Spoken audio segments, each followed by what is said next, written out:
All right. My name is Jessica Chambers, and I am an ambassador with the FACE Family and Community Engagement Department here with Special School District. Again, thank you guys for coming out with us tonight. We have Robin, who is also from Special School District, and she's going to be talking to us about leisure and the importance of what leisure is for you and your family. Robin, thank you so much for joining us tonight. I look forward to all the information you have to offer. And I'm going to go on in. So I'm going to talk tonight about the importance of including like leisure skills in our planning, both at school and at home. So you all, joining us through FACE with the family lens, making sure that we think about leisure skills in conjunction with all the other great skills that schools are working on, how we can partner with you to have that full picture of what the students need. So again, I'm Robin Holmes. I am a behavior analyst and I'm one of the ABA coordinators with Special School District. I have been with Special School District since 2006, so a pretty long time. I can't believe I'll be coming up on 20 years in the next year. And I'm currently working within the Parkway and Valley Park school districts, but I have in the past covered most of the area throughout the years. I've kind of bounced from district to district, but the last 5 years I have been with Parkway and Valley Park. So I'll go to my next slide here. Perfect. My plan for us tonight, I want to review the importance of developing going to minimize my pictures here. Okay, I want to review the importance of developing those independent leisure skills for students with disabilities, students that are receiving services through special school district. I want to take some time to talk about how do you as families kind of determine where is my child with leisure skills? Are there more areas I want to explore? And how can I find out more about what might be a good fit for my family and my student, my child? And then just want to go through and provide some additional examples of leisure skills and ways to expand on existing interests that work for your child. And with I just want to use this time to kind of take a moment to stop and think, kind of reflect, okay, what's working with my family and how do I want to see us expand on that to kind of further those skills for my child. So I'll start with a general definition to get us all on the same page with what we're talking about here. What are leisure skills? So just exactly what like the common language would consider leisure skills. I'm going to be talking about those skills, interests, hobbies, things that we do for fun. So when I'm not at work, when I have a little bit of time to do what I'm choosing to do that brings me joy, pleasure, and fulfillment, those are my leisure activities. So it helps me unwind, it helps me relax. It connects me with other people, which is where the socialization and social skills piece comes in. And most of all, I just enjoy it. And it makes my life richer and brings that greater quality of life. So, why is it important to consider? We do have some research backing that shows that link between, as children grow, leisure might start with play, and then it becomes, to incorporate more and more things as we get older. And that bolsters the development of those cognitive and social skills that we're focusing on through the academics and the social skills. The play gives us those connections to life in the world with those other skills that we're building. And it leads to a richer world, is kind of what I was saying. So, again, I'm kind of going to be thinking about kids through all ages within the special school district system. So, we do preschool up to 21 years old and then beyond, because our goal with special school district is I want to get this in place now so that when they're done with school, they're set up for an independent, happy, successful life, that's meaningful to them. So, let's see what I missed here. Yes, and then you can tie in throughout those interests and leisure skills, setting goals, considering the perspectives of others, and building upon interests. It's also helpful for families and for students. This is the biggest thing for me, and this is why I selected this topic when I was invited to help out with some with these FACE webinars. In the work that I do, I see including direct teaching of leisure skills as being an important piece because it can help that student safely occupy those downtimes. So when a parent, a caregiver, or someone you have something that you need to do and you want your child to be engaged in something that is safe. Like that's where I come from with that. I want you to be happy and I want you to be doing something safe that, so I can do the dishes, I can get my taxes done, I can get on this call that I need to jump on, or something like that. Or we need to wait for an appointment at the doctor's office, and I want you to be able to sit and wait for that and have meaningful time by pulling out something that you're interested in and able to wait without too much stress or anxiety on your part. And then in addition, the leisure skills allow the students to have interests and skills for those connections with others. So especially at the younger ages, we're looking for those opportunities to build connections with peers. If I like Bluey and you like Bluey, that gives us something in common to play with, talk about, pretend, and bond over and build those friendships. And then as you get older, it kind of helps you find your people, the people that you want to connect with, spend time with, and do the activities that you enjoy doing.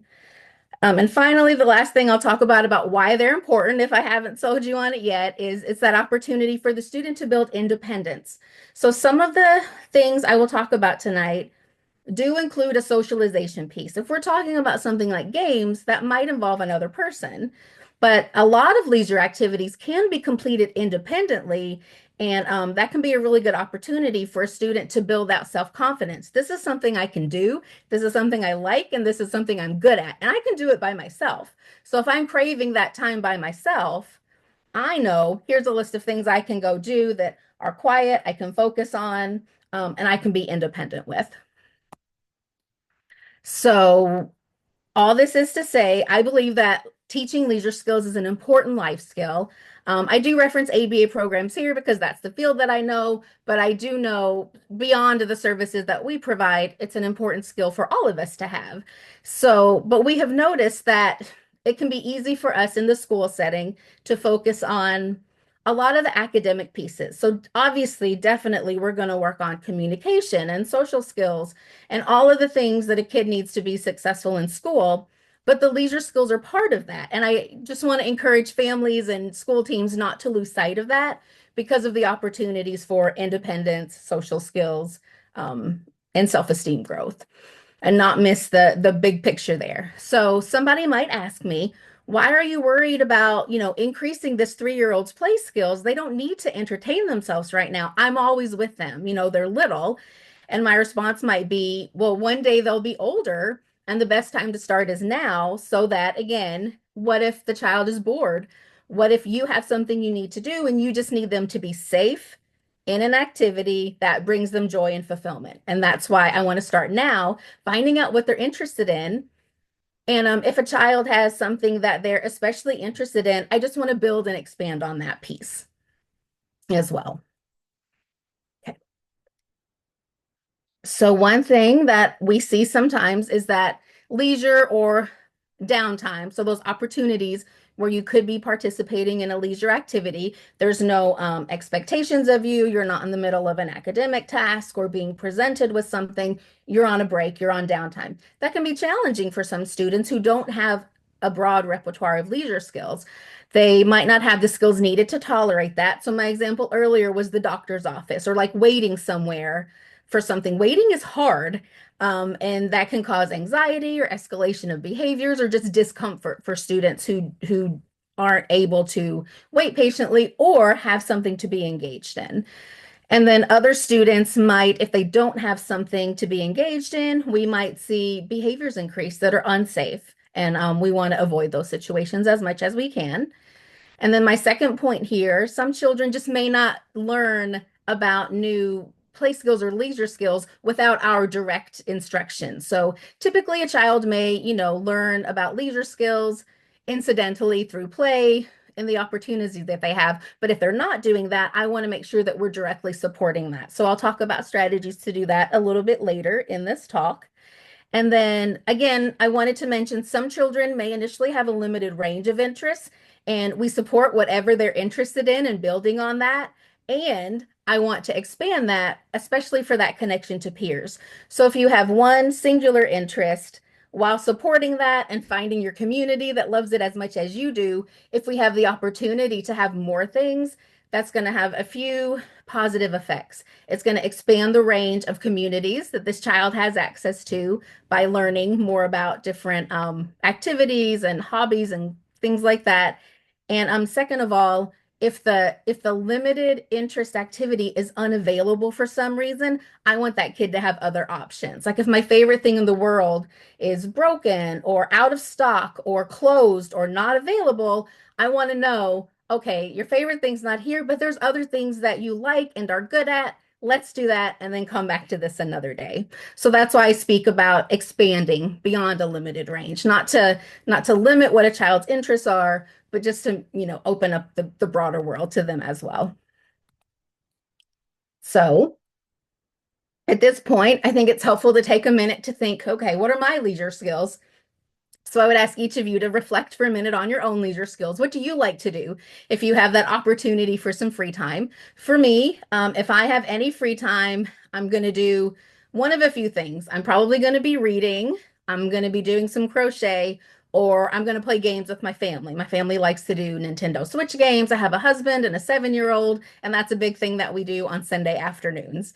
And then so I know anytime that I'm alone, bored, frustrated, I just need a break for a minute from all of the laundry and the chores and the work and the emails. I need to do something else. It's very easy for me to take a break, go put on some headphones, pull out my crochet hook, and just spend some time doing that to help my brain focus, to help settle down.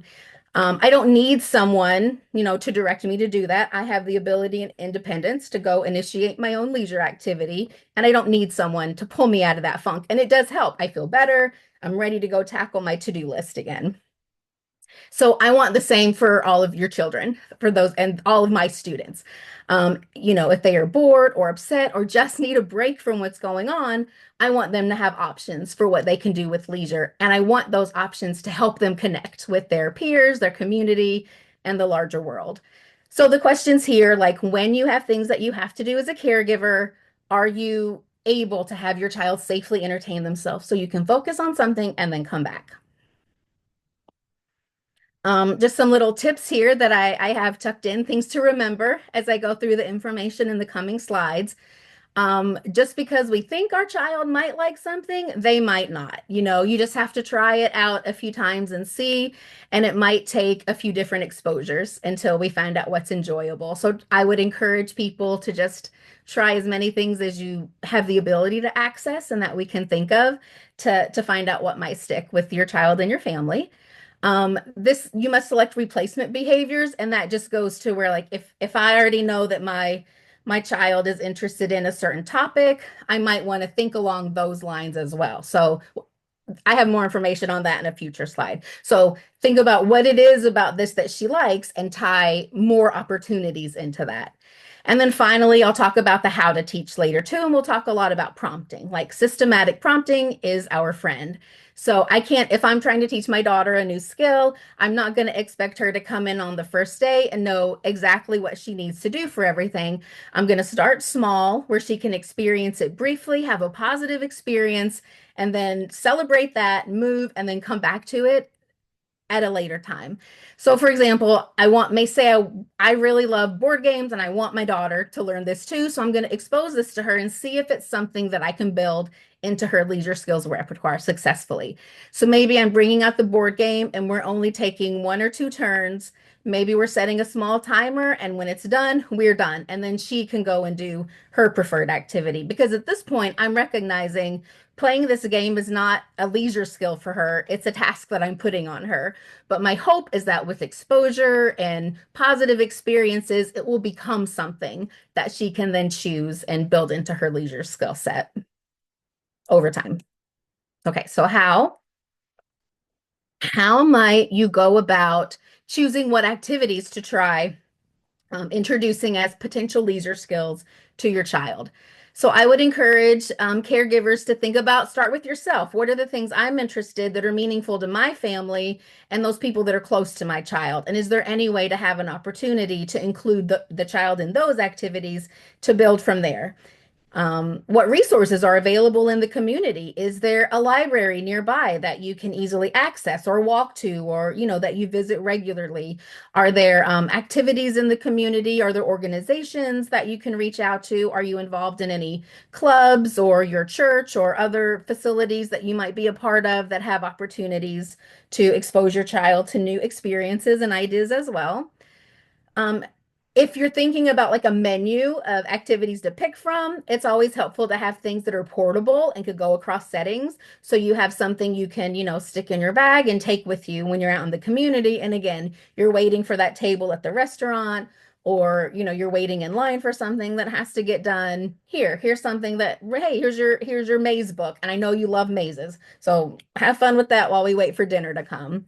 Of course, you're going to know your child best, and you're going to consider their interests, their strengths, and their activity levels. Some kids who are really active, you're going to consider like a lot of sports and active activities. Other kids might enjoy quieter activities with less stimulation. You're going to take that into account and think about, knowing this about my kid, what are some things I might want to explore?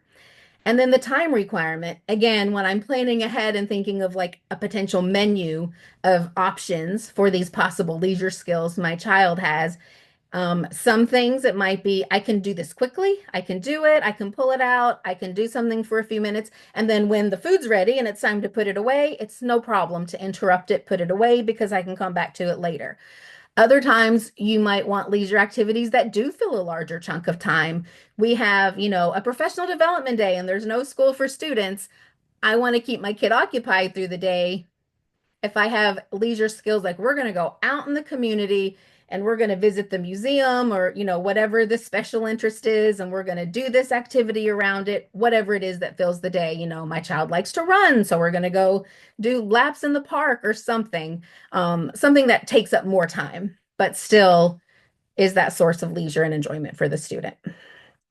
All right. Here's just some examples to think from. So this is just a list, like, have I considered anything in there? Are there any new ideas that pop up as I consider it? So ideas across a variety of areas are listed here. Again, for children who like to be active or have a lot of energy, you might want to think about a variety of sports and exercise. I have seen a lot of success just with some of the programs that we have with some of the older kids, students who get interested in like weightlifting or gym activities. If the middle schools or the high schools have that available, that's a healthy activity that someone can engage in on their own, that allows a community of like-minded people that you can do regardless of weather, if you have access to an indoor gym, things like that, as well as organized sports, soccer, running. I know pickleball is really popular these days. Families like to play tennis. Whatever might pop into your mind might be something to think about for your child as well. Games are really that social outlet piece if you want to incorporate socialization time into the leisure skills.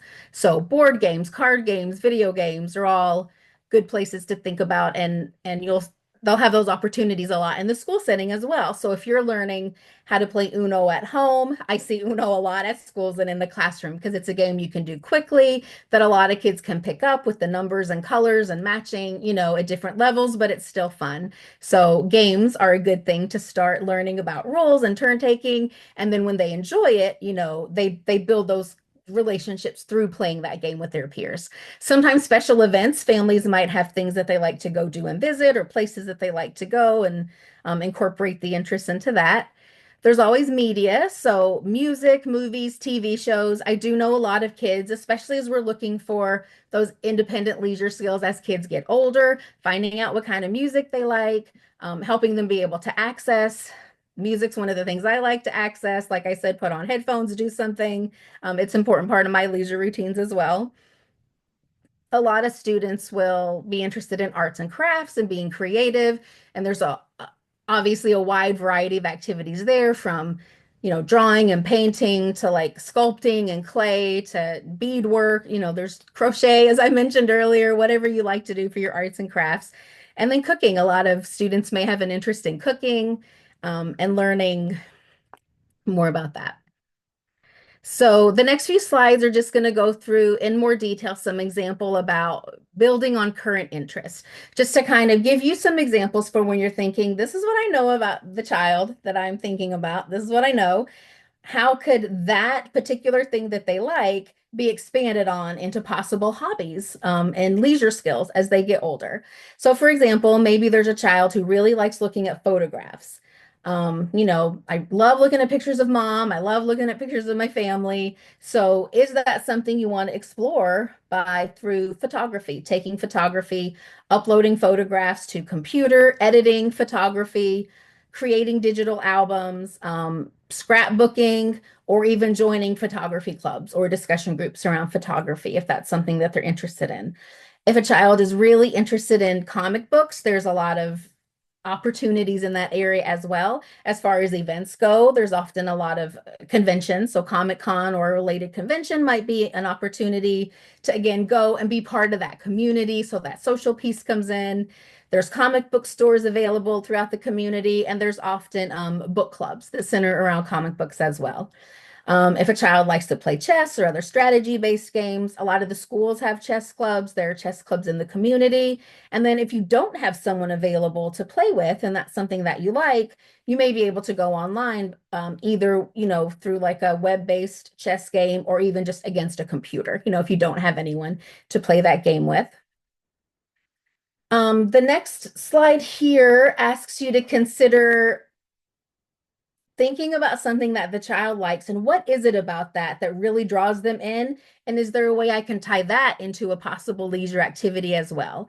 So a couple of examples I have here. I might know a child who enjoys playing with flags, waving flags around, or playing with pieces of string and wiggling the string and kind of watching the motion or the movement of that. What is it that they like about that? They like that fluttering motion. They like the visual stimulation of seeing that happen. So, what are some things I can expand that to? If they like flags, maybe they would like flying a kite. Go to the park, we try that out, see if they like the motion of the shape moving in the wind, the ribbon dancing, exercise ropes, anything like that. And if a child has an interest in a particular character or something like that, an example here is Thomas the Tank. Well, that's a train. Is there something I can connect to that? There are puzzles with that character in there. I can watch videos about trains. Can I build model trains? Is that an activity that I could do that's kind of independent, quiet, something I can complete when I have a long chunk of time to myself? And then building electric train tracks, is a community that you can get into and build there as well.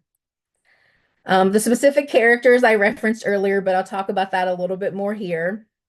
So, for example, I know Bluey is a popular character out in the world right now. So, if I know that about my child, how can I tie that into new activities to have that pairing piece to then hopefully build an interest in an additional activity as well? So maybe I add character to a board game by using little figurines as my figure pieces or using stickers on the game board to entice the child to learn about that. I can read books containing those characters to get into that routine of reading as a leisure skill by starting with something I know you're interested in.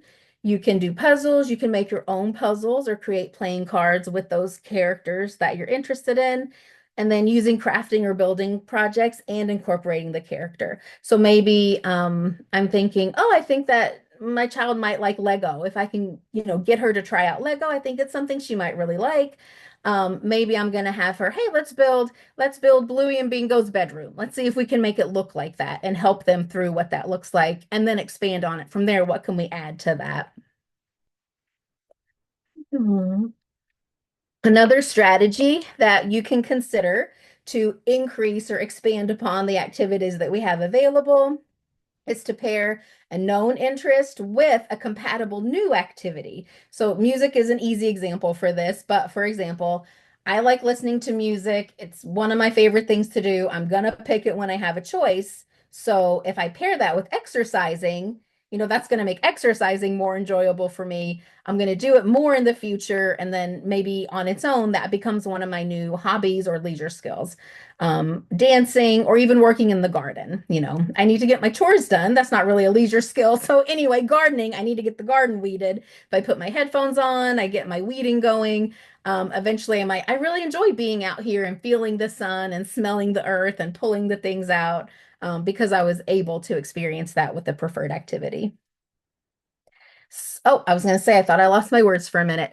My next reminder in this is to throughout all of this, I would encourage families to ensure that the child has, we're still always focusing on communication, however your child is doing that, because I want to make sure that they have a way. So it's one thing to teach them how to do all these things. So I can crochet, I can read a book, I can do a puzzle. But if I'm not able to let someone know that that's what I want to do, it's not going to be as readily accessible to me if I need help with that. So there also may be, like it says here, it may not be available in the environment. You may need to ask someone, I want to go to the mall, or I want to go to the zoo, I want to go learn about the polar bears, whatever it might be. And then, in addition to that, besides being able to ask for your preferred activities and your leisure skills, I want to make sure that we're thinking about they have the ability and opportunity to decline when that's not what they're interested in the moment. Like, you know what? I don't actually feel like reading that book right now. I want to do something else instead. And I want to make sure that the students can advocate for themselves and let us know, or your children can advocate and let you know what it is, and is not preferred. Okay, so the next part I'm going to talk about is teaching prerequisite skills. So this is going to be a situation in which we have identified something. I think she's interested in this skill, but she's not quite ready to do it independently yet. So I'm not going to just say, well, this is too hard and I'm just going to give up. I'm going to think about breaking it down. What skills do I need to teach to make sure that she can do that? So again, to use my music example, a lot of students, a lot of children enjoy listening to music or doing something else on a phone. In order to do that independently, they need certain skills. They need to be able to turn the phone on, find the music app, maybe use headphones if that's part of it, get everything connected. So I want to make sure that I'm considering each step in that routine so they can get access to what it is that they're wanting. So if we're trying to teach playing a board game, we might have to first teach rolling dice, spinning a spinner, counting spaces to take your turn, learning the roles and so on, and then turn taking in general with playing games. The same for a card game. You might want to teach some of the strategy pieces, like, oh, hold the cards and make sure no one else can see it. This is how we deal the cards, before you get into the actual Uno game. And then accessing activities in other environments, like how to get to other offsites locations. So whatever your family is using, if you're walking in the community, if when the child's old enough to learn to drive, learning the driving skills, taking the bus, calling an Uber, whatever they need to do so that they can get to the library where that really cool chess club is happening or that book discussion is going to happen. And I want to make sure I know how to get to the community center so that they can access those pieces of it. I think this recaps some of the things I mentioned, but I do have just a reference in here for further assessment if there's something you want to look into. So this is about how to find out what those interests might be. So as I mentioned, we want to expand on current interests, ask people who know the child. We're asking you, you're asking teachers, caregivers, babysitters who take care of your child. What do you notice them? What do you notice them being interested in, or what have you seen them kind of go towards in the classroom? What are some of their favorite things? There is a checklist and a survey available here that you can look up, a reinforcer assessment. If that's something that you're interested in, it just kind of gives some guided questions if you're looking for a framework for how to think about what are some activities that this child might enjoy. We talked about breaking skills down into smaller components, having lots and lots of opportunities for practice. Again, my daughter might be frustrated with Lego the first time I expose her to it, but the more she has done it, the more she's kind of choosing to do it on her own now. It's kind of something that I'm noticing within my own family. She's kind of starting, oh, I do want to go back to that thing I was doing and try those Legos some more. Lots of different examples. So if I'm exposing my child to puzzles, I might want to use puzzles with different themes, different difficulty levels, different lengths of time that it takes, different number of pieces to kind of see what is a fit for them. If you're looking at cooking as a leisure skill within your family and within for your child, maybe you try baking cookies, maybe that doesn't go so well. Maybe they're more of a stir fry kind of kid. Maybe they want to learn how to cook stuff like that instead. And as I had mentioned earlier, different types of art materials. There's a lot of things to explore there. If your child is one who responds well to visual supports, those can be a really great tool for getting to that independence piece with the leisure skills, because you'll do that direct teaching and modeling, which comes up in the next bullet. And then when you want them to be more independent, so you as the caregiver are focusing on something else, you can have pictures of step-by-step things. Remember, this is how you access the puzzles, this or the music on your phone. These are the steps to get there. This is how we play this game. These are the rules, to go through this game that you're playing. Modeling is part of the teaching piece. So, you're interacting and doing that and showing the activity, but a really great resource for that can also be video modeling. You can either look online for videos of someone participating in the activity that you're considering for the leisure skills, or you can make your own videos. You can either like record yourself making the cookies and going through the steps, or you can record the child or the student that you're working with going through the steps of the leisure skill, because a lot of students will like watching videos and pictures of themselves. So you show them like building the model car and the different steps, and then they can watch that, and then maybe they'll be interested. Oh, yeah, that was really cool. I want to do that again. Another thing you might want to consider knowing your child is the accommodations or modifications that might make more activities work for your child. Is there a different size tool I can use for this? Are there adaptive materials that might make doing this activity work a little bit better? And exploring those through your school team might have some ideas, or just looking throughout the community of ways to modify activities to create easy access for them. Okay, I'm gonna take a little quick drink. Something that is often helpful, because as I said, it's not a leisure skill at first. When I first present it, it's a task that I'm directing you to do. It's an adult directed task at first until we learn if that's gonna become a leisure skill. So something that can help with that expectation piece of why am I doing this and what's in it for me is remembering to use like that first then type of visual. We're going to do this first, and then you get to do whatever it is you're choosing to do. So in this example that's mentioned toward the end, they really, really want to play on their iPad, and that's a great option as a leisure skill, but I want to have other things added into that repertoire as well in case the iPad's not charged or we break the screen or something like that. So we're going to practice some other things too. So I might have this set up as like we're going to have a snack, and then we have leisure time for 2 minutes, and we're going to do Lego together, and then you can go play. And then we're going to come back inside and we're going to do a puzzle for a few minutes, and then you're going to get your iPad. And that will help with that teaching and modeling and exposure piece, but also tie it to that reinforcement piece. Like, okay, I did it, and now I'm ready to have my choice. And pairing, that's what I meant to say, pairing with something positive as well to increase the interest in that. This is just an example here of a visual choice board. So as you're adding activities and options to what you're doing on your, Sunday afternoon, this is our family's opportunity to choose our own activity and choose our own adventure and do our leisure time. You can create a visual choice board that adds those options too, so they can easily let you know what they want to do to make the process go smoother for everyone. And then I mentioned earlier the reinforcement piece, lots of opportunities for choices. And, remember that the goal of the leisure time is that it's meant to be fun and it's meant to be fulfilling for the child.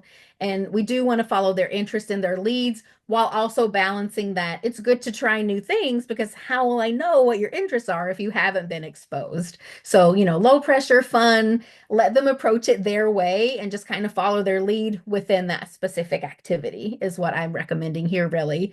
I'm always going to emphasize that focus on communication and choice making to help them learn to advocate for themselves and find what it is, what they love, what's making their heart happy, and lots of praise and encouragement and, enjoyment of that time together as well. I would recommend, especially at the beginning, having multiple opportunities for the child to choose an activity for like short sessions, just to have, if the more you practice something, the stronger that skill gets. So I want to give them a lot of opportunities to select a leisure activity, participate in it, and then move on to something else, when that activity is completed. So, for example, again, the favorite activity is the iPad. So, yes, we're going to get that iPad, but let's try these other two new things first, and then you're going to have an opportunity to do that. So we mentioned reinforcement earlier. So just a note here about that. When I refer to reinforcement, what am I saying? It's increasing a behavior by providing a positive consequence following the completion. So for this example, we want to reinforce turn taking with a sibling. So mom is interested in seeing if she can expand game playing with a sibling into the leisure skill set. So she's working on this with her family, and after the student takes 3 turns, mom does something that Jenna likes. Jenna likes tickles. Jenna likes to move her game space forward.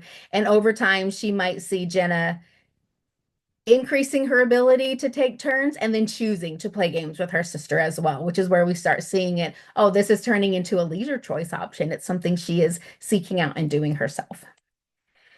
This is just a little visual reminder for reinforcement. The behavior that we feed is the behavior that will grow. So we just want to make sure we're doing lots of praise and positive experiences around the experiences that we are hoping will continue. I did here at the end. I don't know if you will have access to these links or how that works, but this does include some links in there. And just a reminder, like we as a society need leisure and we value leisure. It allows for balance in our lives. It brings renewal to us and it brings more to the community. And I want all of our kids and our students to be a part of that as well. So there's some links here to some articles, a podcast that's it's an ABA Inside Track episode about leisure skills specifically. If you are with me tonight, or if you're watching this on a recording later and you don't have access to these, but you're interested, if you can, I'm Robin Holmes, I'm at Special School District. So if you want to look me up and reach out to me, I'd be happy to help you find articles about these as well, or talk through, opportunities that might come up for teaching leisure skills with your children. So it's can be, a time-consuming task to kind of go on and find all these new activities and figure out how I'm going to expose it and the practice and the structure of it all, if that's what your child needs in order to learn the leisure skills. But the benefits over time really are going to outweigh that. As the kids go older, it just becomes so important for the social skills piece, the independence piece, and then just them enjoying aspects of their life. So school is important, but we all also need play. Work hard, play hard. We want to make sure that we have that play piece built in. So I have here just some, again, why it's worth the effort that you might need to put into it.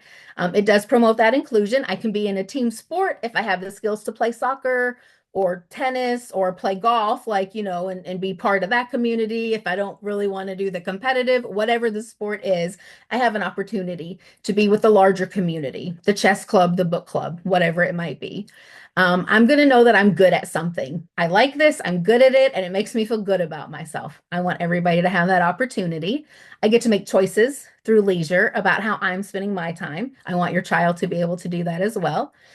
I want them to have satisfaction, enjoyment, and pleasure.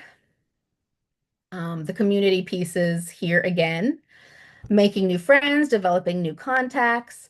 If we're looking at the sports and like the physical engagement type hobbies and leisure, it can be good for physical health. A lot of these hobbies are good for mental health as well, can reduce the reliance on adults, caregivers, um, by increasing independence. And then again, as I get into working with my high school students and we're starting to think about what are we going to do next, the more skills a student has, the more independence they have, the more opportunities they are going to have, once they're done with high school. So that's really what this all leads up to for me is I've prepared you to go out there and have all the opportunities you can have. And leisure skills are a part of that through the communication that you're building, the social skills, and the ability to, be safe or occupy yourself safely during your lunch break or your break. You have something you can do, you can reset, refresh your mind, and you're ready to get back to work. So now you're a strong employee as well, and that's going to help your chances out in the job market.